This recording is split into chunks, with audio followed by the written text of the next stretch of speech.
오늘 말씀은 사도행전 28장 16절에서 22절까지만 보겠습니다.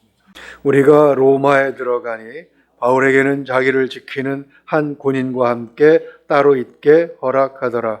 사흘 후에 바울이 유대인 중 높은 사람들을 청하여 그들이 모인 후에 이르되, 여러분 형제들아, 내가 이스라엘 백성이나 우리 조상의 관습을 배척한 일이 없는데 예루살렘에서 로마인의 손에 죄수로 내준 바 되었으니 로마인은 나를 신문하여 죽일 죄목이 없으므로 석방하려 하였으나 유대인들이 반대하기로 내가 마지못하여 가이사에게 상소함이요 내 민족을 고발하는 것이 아니니라. 이러므로 너희를 보고 함께 이야기하려고 청하였으니 이스라엘의 소망으로 말미암아 내가 이 쇠사슬에 매인 바 되었노라. 그들이 이르되, 우리가 유대인에게 내게 대한 편지도 받은 일이 없고 또 형제 중 누가 와서 네게 대하여 좋지 못한 것을 전하든지 이야기한 일도 없느니라.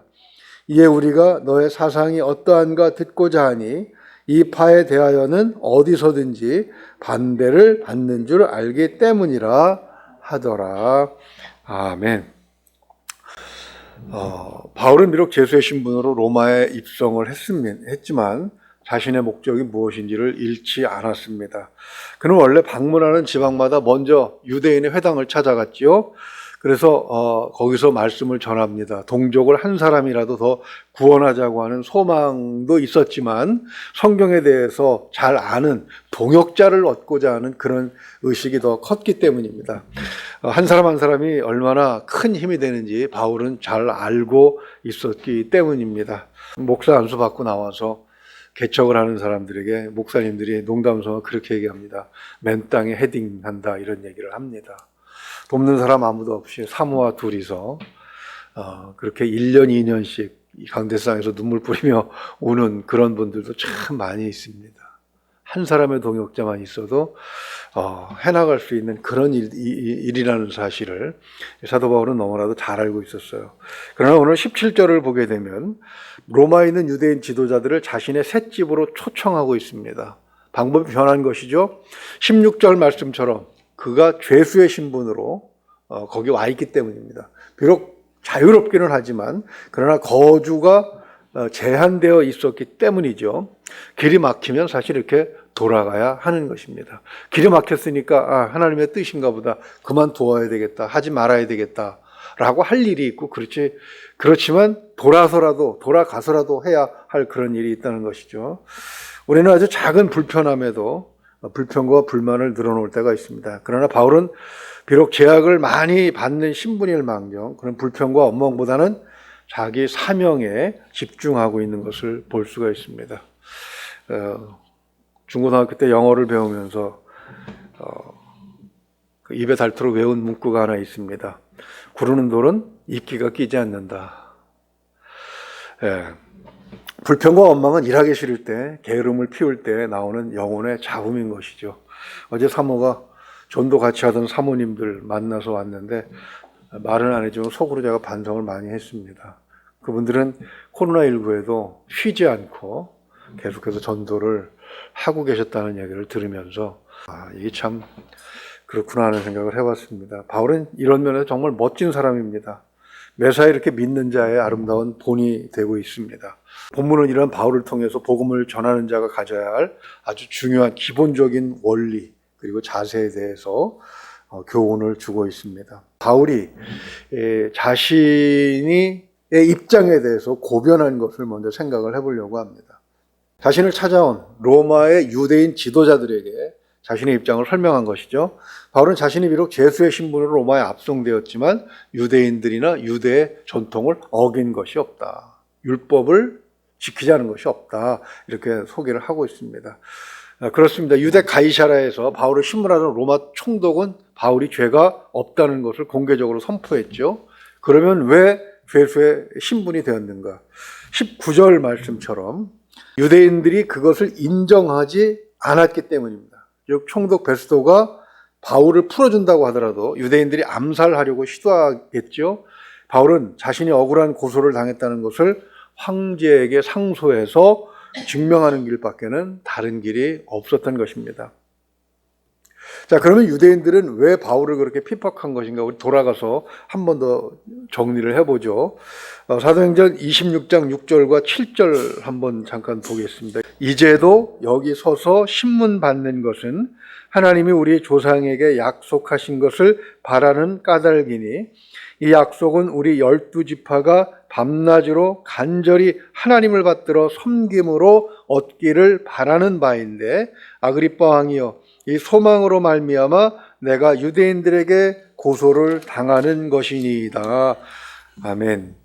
자, 그 얘기를 19절에서 그대로 하고 있죠. 우리 오늘 본문 19절, 28장 19절도 한번 읽어볼까요? 유대인들이 반대하기로 내가 마지못하여 가이사에게 상소함이니 내 민족을 고발하려는 것이 아니라 20절입니다. 이러므로 너희를 보고 함께 이야기하려고 청하였으니 이스라엘의 소망으로 말미암아 내가 이 쇠사슬에 매인 바 되었노라. 아멘. 바로 20절 말씀처럼 이스라엘 족속이 오랫동안 기다려왔던 것, 그것이 이미 이루어졌다는 것을 알려주려고 했기 때문에 죄수가 되었다는 것입니다. 이미 이루어진 것, 그것을 우리는 좋은 소식, 즉 복음이라고 부릅니다. 좋은 소식을 알려주는데 왜 그게 문제가 되는가? 우리는 이미 그 이유를 살펴보면서 여기까지 왔습니다. 그래서 너무나도 잘 알고 있죠. 반대하는 자들, 이미 하나님께서 약속한 것이 이루어졌다는데 그것을 받아들이지 않는 자들 왜 그러는가? 그들은 현재 생활에 만족하고 있기 때문입니다. 로마 권력을 등에 업고 백성들 위에 군림하면서 특권을 누리는 그 삶을 빼앗길까 봐 두려워서 예수님을 십자가에 못 박은 것과 같은 그런 이치인 것이죠. 그들이 왜 하나님의 나라는 바라지 않고 죄악으로 가득 찬 현재의 삶을 지켜내려고 그렇게 발버둥 치는 것인가?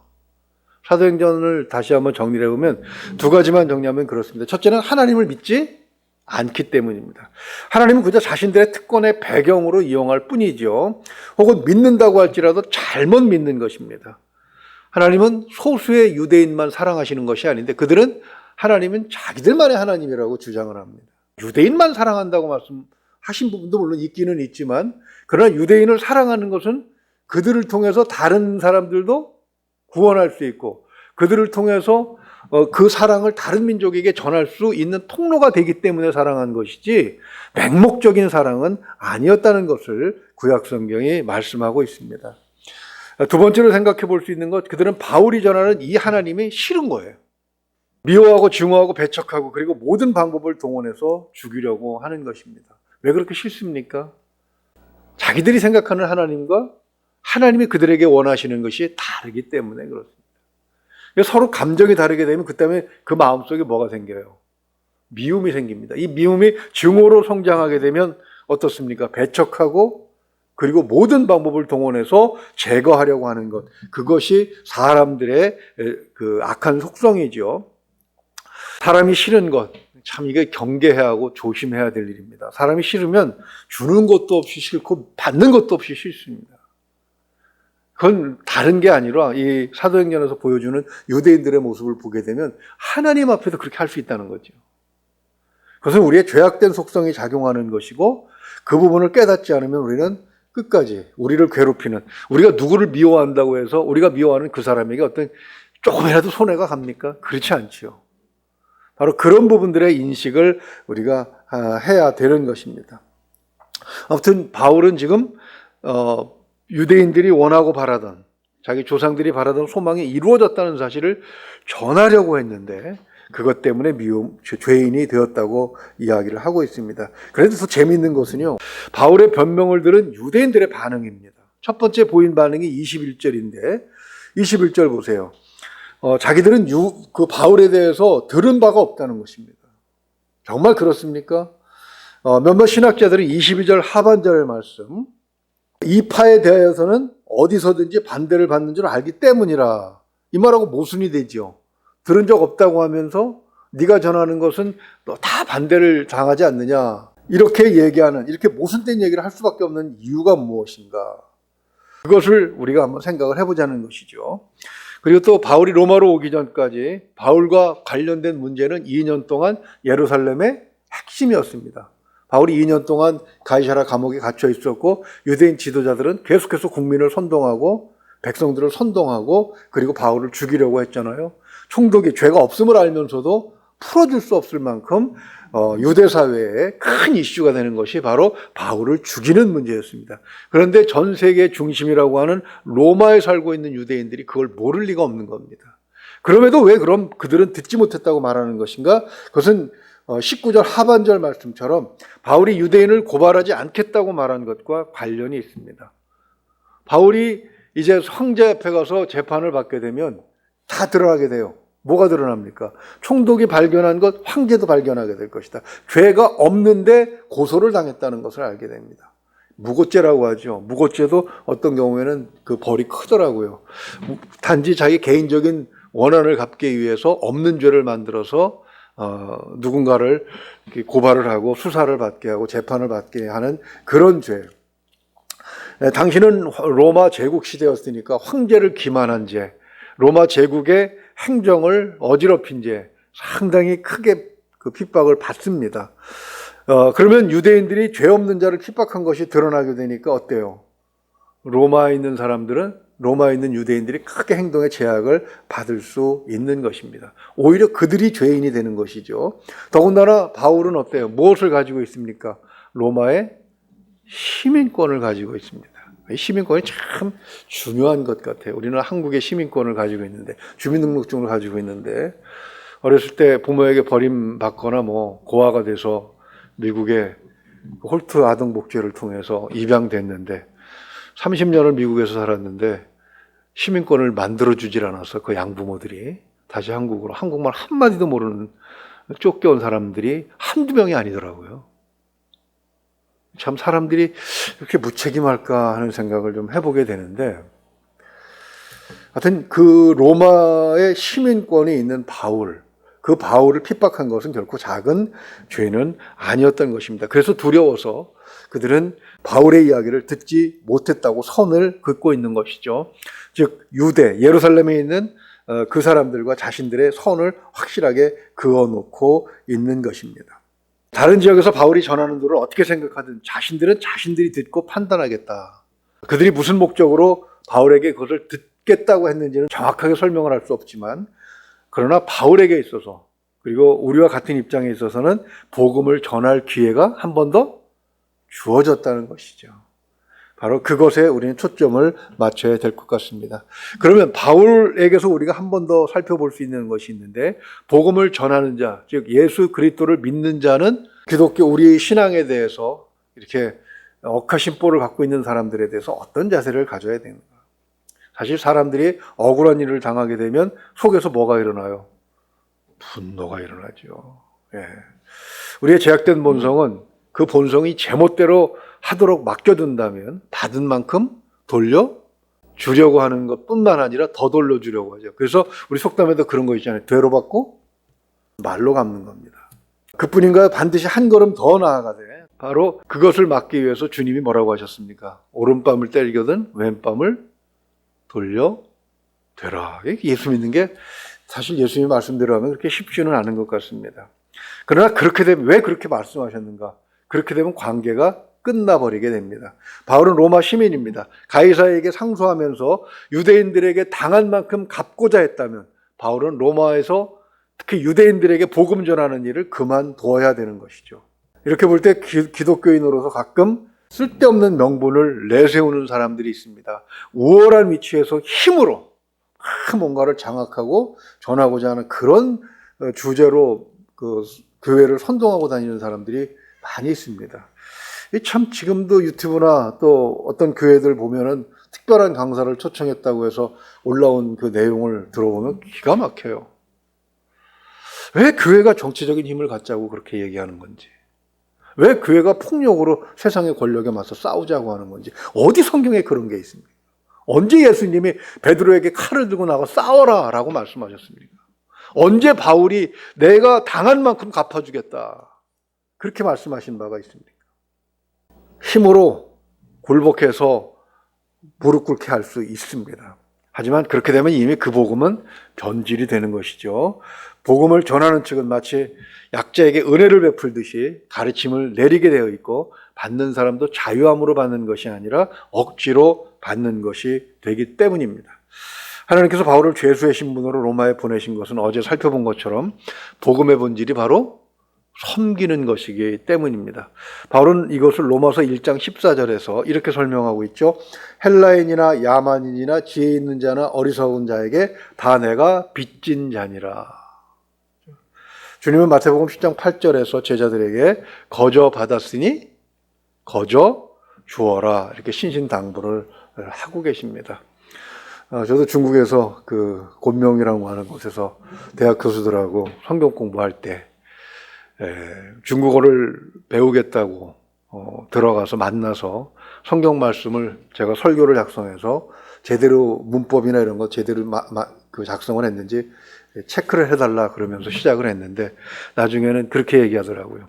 이것은 자기가 돈을 받고 가르쳐야 될 것이 아니라 오히려 나에게 돈을 주고 배움을 받아야 될 것이다 라면서 이렇게 자리를 바꾸더라고요. 그래서 그렇게 얘기한 적이 있습니다. 우리는 값없이 받았기 때문에 값없이 준다. 그때부터 이제 성경 공부가 시작이 되고 그렇게 한 사람 두 사람 늘어났던 기억이 납니다. 바울은 19절에서 자신이 가이사에게 상소한 이유를 분명하게 밝히고 있습니다. 죽음의 위기에서 벗어나기 위해서죠. 그렇지만 자기 민족을 고발할 목적은 없습니다. 이것이 바로 복음 전하는 자의 올바른 자세인 것입니다. 이 자세로 인해서 바울은 16절 말씀처럼 군인의 감시하에 행동이 부자연스러웠고 주거지가 제한되어 있었지만 23절 말씀 보게 되면 찾아오는 사람들이 제한받지 않고 찾아오는 사람들에게 복음을 전할 수 있게 된 것입니다. 오늘 말씀을 정리하면 그렇습니다. 그리스도인들은 힘이 있습니다. 교회는 그 힘이 모인 곳입니다. 교회가 맘먹고 세상과 싸우자 한다면 세상은 교회를 결코 이길 수 없습니다. 그렇지만 그렇지 않고 억울한 일을 그저 모면하고자 하는 손해보는 자세를 갖는 것, 그것은 그렇게 해야만 복음을 전할 기회를 가질 수 있기 때문입니다. 어떤 분이 최근에 점장에게 부적도 받고 그러시던 분이 우리나라에서 세계에서 제일 큰 교회에 가서 예배드리는 장면을 기자들이 사진 찍어갖고 올리면서 조롱 비슷한 그 기사를 쓴 것을 보면서 참 이 사람은 배운 건 많이 배웠고 대한민국에서 제일 힘들다는 시험도 통과한 사람이고 그렇게 임명된 사람이 올라갈 수 있는 어떻게 보면 가장 높은 자리까지 올라간 사람인데 가장 기본적인 것을 모르는구나 싶을 그런 답답한 마음이 있었습니다. 이런 사람들이 이 세상에 우리나라의 엘리트들인가 싶은 한심한 생각도 들었고요. 세상적 지위나 경제력, 군사력 같은 우월한 위치에서 교회가 존재하는 것은 아닙니다. 그렇게 되면 복음은 전해지지 않습니다. 그렇다면 하나님께서 이 땅에 내려오실 이유가 없었던 것이죠. 그렇게 힘으로 찍어 눌러서 복음을 전하는 것이 가능하다면 왜 하나님께서 이 땅에 내려와서 가장 가난한 집에서 가장 어려운 삶을 사시면서 십자가에 돌아가셨겠습니까? 이런 것들을 기억하면서 세상을 섬기는 자세로, 낮은 자세로 그렇게 이웃을 사랑할 수 있는, 하나님께서 우리에게 맡겨준 사명을 감당할 수 있는 저와 여러분 될 수 있기를 주님의 이름으로 축원을 드립니다. 기도합니다. 은혜로우신 우리 아버지 하나님, 육신의 몸을 입고 살아가면서 우리는 여러 가지 억울한 일도 당하고 믿음의 시련도 겪습니다. 그러나 우리가 하나님을 바라보고 예수 그리스도를 바라볼 때, 바울과 같은 믿음의 선배들을 바라볼 때 우리는 힘을 얻습니다. 또 그렇게 인내로 승리하게 하신 것도 감사합니다. 하나님, 이런 것들을 기회로 해서 우리의 믿음이 반석 위에 서게 하시고, 하나님, 코로나19로 인한 어려움도 능히 극복할 수 있도록 하나님 도와주시고 인도하여 주시옵소서. 우리들에게 주신 기업이 있습니다. 하나님, 참으로 이 기업을 통해서 하나님께서 영광 받으시기를 원합니다. 활성화시켜 주시고 어려움에 더 빛을 내게 하시고 비 온 뒤에 땅이 굳어지는 것처럼 굳건한 반석 위에서 하나님 모든 것들을 능히 감당할 수 있는 능력이 있게 하여 주시옵소서. 오늘도 말씀을 통해서 우리에게 주신 사명 감당하는 자의 자세를 가지고 살아갈 수 있도록 도와주시기를 소망합니다. 하나님, 성령께서 함께 하시고 인도하여 주시옵소서. 믿고 의지하오며 우리 주 예수 그리스도 이름으로 기도하옵나이다. 아멘.